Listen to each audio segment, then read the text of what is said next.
AM Online TV.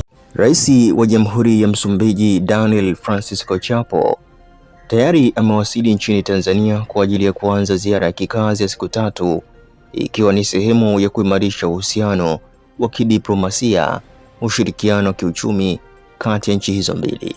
Baada ya kuwasili katika uwanja wa ndege wa kimataifa wa Julius Nyerere jijini Dar es Salaam, Rais Chapo amepokelewa na Waziri wa Mambo ya Nje na Ushirikiano wa Afrika Mashariki Mahmoud Thabit Kombo, ambaye ameambatana na viongozi wengine waandamizi wa serikali, ikiwa ni ishara ya uhusiano wa karibu uliopo kati ya Tanzania na Msumbiji.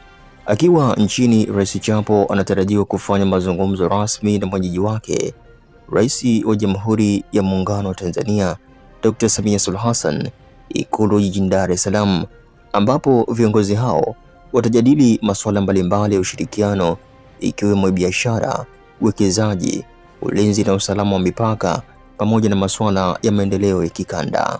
Aidha, katika ziara hiyo, Rais Chapo atafungua rasmi maonyesho ya 50 ya biashara ya kimataifa ya Dar es Salaam maarufu Sabasaba. Pia atamtembelea Mama Maria Nyerere kwa lengo la kumsalimia na pia ataweka jiwe la msingi la ujenzi wa ubalozi wa Msumbiji jijini Dar es Salaam.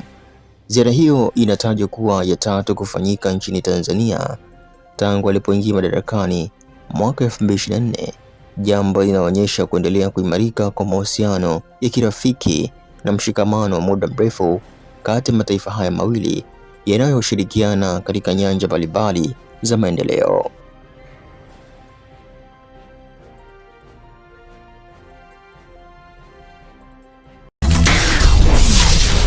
AM Online TV.